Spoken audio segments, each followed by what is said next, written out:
दया कहाँ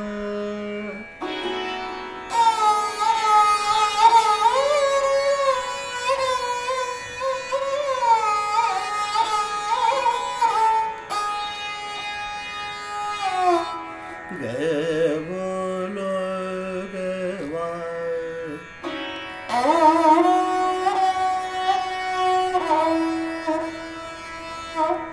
ब्रज के बसैया।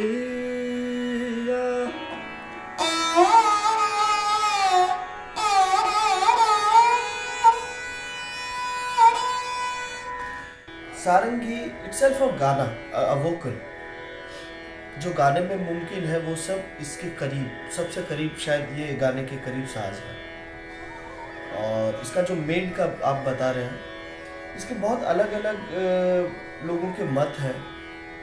मेरा भी इतना कुछ इसको लेकर रिसर्च मैंने किया नहीं कि कैसे ये बना, कब बना, कैसा है, मगर जो बुजुर्गों से सुना मैंने वो ही मैं आपको बता सकता हूँ। और एक्चुअली इसको बजाने में इतना वक्त और इतना सोच है कि बना कैसे वो सोचने का वक्त नहीं मिलता, बजता कैसे ये इसी में पूरी जिंदगी निकल जा रही है। तो ये फोक इंस्ट्रूमेंट था पहले। तो इसके जो फैमिली के जो इंस्ट्रूमेंट्स हैं पुराने, जैसे लोग कहते हैं कि हमारे राजस्थान में क्या बोलते हैं, रावण हत्था, उससे ये प्रेरित होकर सारंगी की तरफ आया। रावण हत्था के बारे में कहते हैं, कुछ लोग ये कहते हैं कि रावण क्योंकि वो विद्वान थे बहुत बड़े, तो उन्होंने अपना गट्स, इंटरनल गट से वो उसका स्ट्रिंग एक बनाया, अपने केश से उसका बो बना के और उसे बजाया, तो वह इसीलिए उसका नाम रावण हत्था पड़ गया। तो उसकी फैमिली से ये साज आया है, अ फिडल इंस्ट्रूमेंट, क्योंकि वही फिडल इंस्ट्रूमेंट कहा जाता है।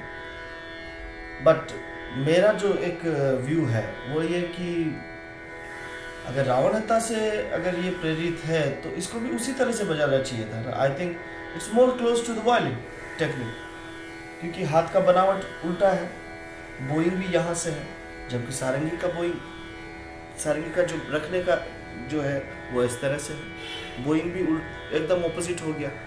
तो उससे हो सकता है कि आइडिया लिया हो कि ये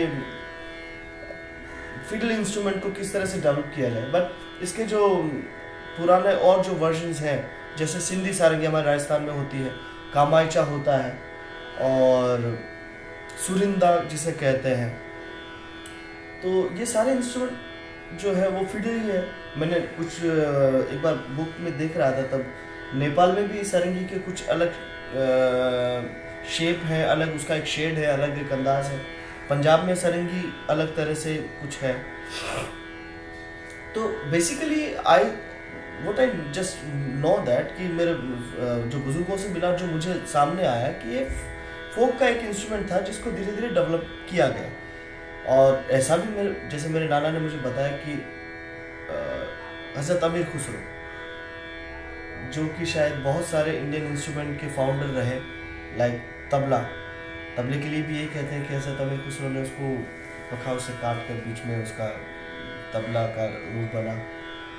क्योंकि हमारे कल्चर में जब मुगल्स आए तब काफ़ी एक्सचेंज हुए, खान पीन में, रहन सहन में, कपड़े के पहनावे में और म्यूज़िक में भी डेफिनेटली। तो ये जो ख्याल का जो अंग है, ये ख्याल का डेवलपमेंट जो है वो उसी एक टाइम में शुरू हुआ। उससे पहले ध्रुपद वगैरह ये सब पुराना जो म्यूज़िक का एक टाइप था हमारा, वो था। तो जैसे सेतार से सितार हुआ यहाँ पर आकर, वैसे ही सारंगी को पर्शियन इंस्ट्रूमेंट में एक इंस्ट्रूमेंट है कामायची कहा जाता है। This one is also fiddle instrument, but it's totally different shape. उसमें शायद 3 या 4 तार होते हैं, एक पतला बीच डंडा होता है, बीच में नीचे जाके कोठी होती है, इसी तरह की। तो फ्रेटलेस है, वो भी बो से बजाया जाता है। और चाइना जापान में भी उसके करीबी साज है, उसी के शेप के। तो कहाँ से निकला क्या है इसका वो तो कोई नहीं जानता, बस वही कि अंडा पहले मुर्गी पहले वाला बात। सो धीरे धीरे उन्होंने इसको डेवलप किया, इसके शेप में चेंजेस आए, उन्होंने स्तर में इसमें जो सिंपैथेटिक स्ट्रिंग्स जो है ये ज़्यादा और ऐड किया। अच्छा, इसमें भी 2-3 तरह की सारंगी है। एक था 4 गार, जिसमें ये था कि जो बाज के जो 3 तार जो कहते हैं हम आज की सारंगी में जो है, जैसे सा पा सा, उसके अलावा एक तार और हुआ करता है जिसको कहते हैं पंचम, जो पंचम में सा पा हुआ था। तो उसके लिए ये जगह जो दी हुई है शायद उसी के लिए दी हुई है, क्योंकि ये ब्रिज इतना लंबा हो जाता था और यहाँ पर एक तार और उसका ऐड होता था। तो पहले के गवैये ध्रुपद वगैरह में तो खरज के अंदर भी आ जाते थे ना, तो लरज खरज का काम उसमें 4 का काम आता था। अब ये कि ये खरज का एक सा है, इसके बाद में अगर मान लीजिए इसका निषाद गंधार, निषाद मध्यम, निषाद धैवत अगर किसी ने यूज किया तो वहाँ तो फिर सारंगी का खूंटी उतारनी पड़ेगी हमें, इसके नीचे तो कोई स्केल नहीं होगा। तो वो पहले 4 गा भी हुआ करती थी। फिर धीरे धीरे ये डेवलप होते होते होते होते ये जो इसके शेप में भी काफ़ी चेंजेस आए, इसकी टेक्निक जो बजाने के थे उसमें भी काफ़ी सारे चेंजेस आए। कुछ लोग जोड़ अंग बजाते हैं, कुछ लोग बीनकारी का जो अंग है उस अंग की सारंगी होती थी पुराने ज़माने में, उस्ताद बिंदु खान साहब जो बजाया करते थे। तो और हाँ, उन्होंने एक उनका एक और भी था, उस्ताद बिंदु खान साहब एक बजाया करते तो उसको लोग कहते थे टोटा, छोटा सारंगी हुआ करता था, बांस को काट कर उन्होंने वो डेवलप किया था। तो उसका अलग टोन है, इसके बनाने का it's a 1 piece of wood, एक लकड़ी का पीस है, तुन का जो लकड़ी होता है उसमें ये बनता है, जिससे सरोद भी बनता है, बेहुकीनी जिसको शायद कहते हैं। और ये वाला पार्ट इसका एकदम हॉलो है अंदर से पूरे कर, जिसे लेदर से, स्किन से, स्किन किसका होता है? गोट लेदर या जो भी अवेलेबल है, गोट लेदर ज्यादातर यूज होता है, तो गोट लेदर से इसको कवर किया जाता है। फिर मेन जो इसके स्ट्रिंग्स हैं जो बजाने के स्केल के लिए होते हैं वो 3 तार हैं।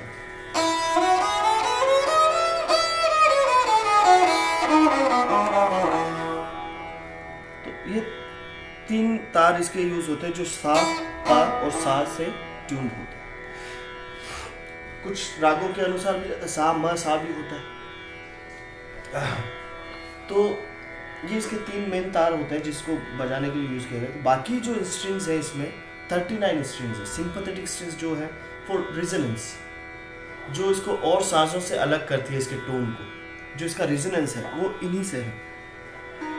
लाइक जिस राग को हम बजा रहे थे उस राग के अनुसार अकॉर्डिंग द रागा हम लोग इसको ट्यून करते हैं।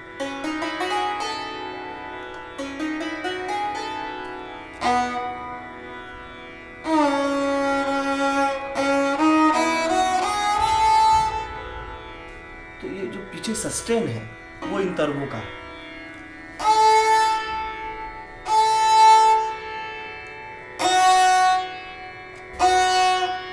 रे का सस्टेन है क्योंकि शुद्ध ऋषभ इसमें ट्यून है। अब मान लीजिए मैं कोमल ऋषभ बजाता हूँ, एक भी तरफ इसमें कोमल ऋषभ नहीं मिली हुई तो वो सस्टेन नहीं मिलेगा, नहीं है। तो वो इसको अलग एक टोन, इसका जो रिचनेस है वो इसकी ये जो सिंपैथेटिक स्ट्रिंग्स है उससे बनता है। अदरवाइज तो फिर इसके टोन में वायलिन के टोन में ज़्यादा फर्क नहीं, या वायला या चलो जो भी है। तो ये इसका मेन जो इसको टोन को जो अलग करता है वो कारण ये है।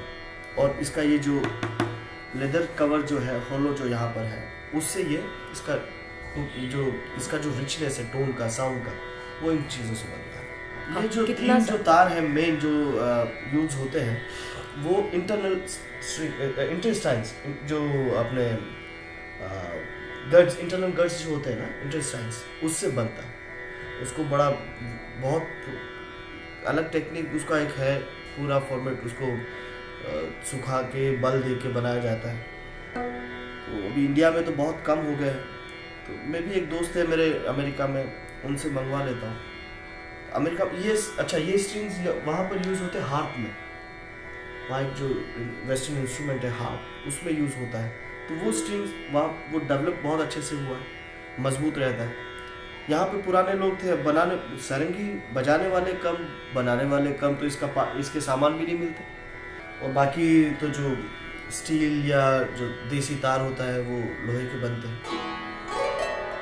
ये है इसका। पुराने ज़माने में तो मैंने ये सुना कि एक साज को बनने में साल 6 महीने लग जाया करते थे, क्योंकि इसका जो प्रोसीजर है वो काफ़ी ऐसा था कि पहले इसको सीजन करते थे ताकि बाद में इसको तकलीफ ना हो, क्योंकि इतना स्ट्रेन रहता है ना। मान लीजिए ये 40 तर पे तार है इसमें, अब इसको तान के रखा हुआ है और सिर्फ इस पार्ट के ऊपर पूरा वजन है, ये वाला पार्ट। अब यहाँ पर 40 तारों का तरवों का वजन है, ताकत सारी यहाँ पर, जोर सारा यहाँ है। तो सारंगी निकलने की जगह होती है, जो नुकसान सबसे पहले होता है सारंगी का यहीं से होता है शुरू। अब इसमें ये डेवलप हो गया, साज पुराना है मगर ये टेक्निक थोड़ी सी नई है। इसको थोड़ा स्टील का एक सपोर्ट दे दिया, स्टील का एक पूरा प्लेट यहाँ पे बिठाया हुआ ताकि ये जो वुड है उसको थोड़ा सपोर्ट मिला रहा है। पहले तो पूरा लकड़ी, मतलब लकड़ी, इसको छेड़ते भी नहीं थे, नहीं इसका टोन खराब हो जाए, क्योंकि बहुत सेंसिटिव इंस्ट्रूमेंट है। इसको पॉलिश करने में इसका मिजाज खराब हो जाए, क्योंकि लकड़ी है ना, इसके जो रेशे हैं अगर वो दब जाएंगे उसका टोन में फ़र्क आ जाएगा। तो ये सब पॉलिश वगैरह करने से या इसको कुछ और साज सवारने लगेंगे तो वो टोन नहीं मिले शायद, तो इसीलिए इसको ज़्यादा छेड़छाड़ करनी ही नहीं होती। इतना कंप्लीट इंस्ट्रूमेंट है कि इसको तरफ वरफ डालो, थोड़ा सा इसका ब्रिज वगैरह का सेटल, इसको नाप तोल ठीक हो गया, इसके बाद में तो ऐसा बचता है कि बस इसमें क्या डालें। बीच में मुझे लगा था कि चलो यहाँ पे सरोद भी तो कितना चमकता है, स्टील का एक प्लेट डाल के देखते, मगर वो टोन ख़राब हो गया पूरा, वापस निकाला मैंने। ये जो पिकअप या क्योंकि अलग इलेक्ट्रॉनिक इसको रूप दिया जाए तो इसका जो ओरिजिनल टोन है वही ख़त्म हो जाता है। क्योंकि जहाँ तक कई बार मैं भी यूज़ करता हूँ टच माइक्रोफोन का, फ्यूजन वगैरह में, प्रोग्राम वगैरह में होता है, क्योंकि इतना लाउड म्यूज़िक सब जगह रहता है। अब इसको अकोस्टिक माइक देकर अगर मैं करूँगा तो मुझे ना मॉनिटर मिलेगा ना मुझे आउटपुट मिलने वाला है, वो कहीं ना कहीं ख़त्म हो जाता है। क्योंकि वो डायरेक्ट एक तो साउंड जा रहा है प्लग इन करके, इलेक्ट्रिक गिटार हो चाहे कीबोर्ड्स हो चाहे वो और दूसरे इंस्ट्रूमेंट्स हो, तो वो डायरेक्ट प्लग इन है, तो सीधा एम्पलीफायर में उसको डेवलप किया जा रहा है। मगर इसमें तो नहीं, इसका तो जो ओरिजिनल जो रेजोनेंस है वही ख़त्म हो जाता है अगर मैं इसको टच माइक करके या इसको पिकअप लेने की कोशिश करूँ। पिकअप का तो खैर इसमें कोई चांस ही नहीं है, क्योंकि आप लेदर को कहाँ पिकअप करेंगे। तो ये तो एक हमको थोड़ा सा कॉम्प्रोमाइज़ करना ही पड़ता है। अगर वहाँ पर बजाना है, उस जॉनर में बजाना है, तो हमको थोड़ा सा टोन के साथ में कॉम्प्रोमाइज़ करना पड़ता है। अदरवाइज जो इसका जो ओरिजिनल रिचनेस है वो अकोस्टिक माइक से ही आता है।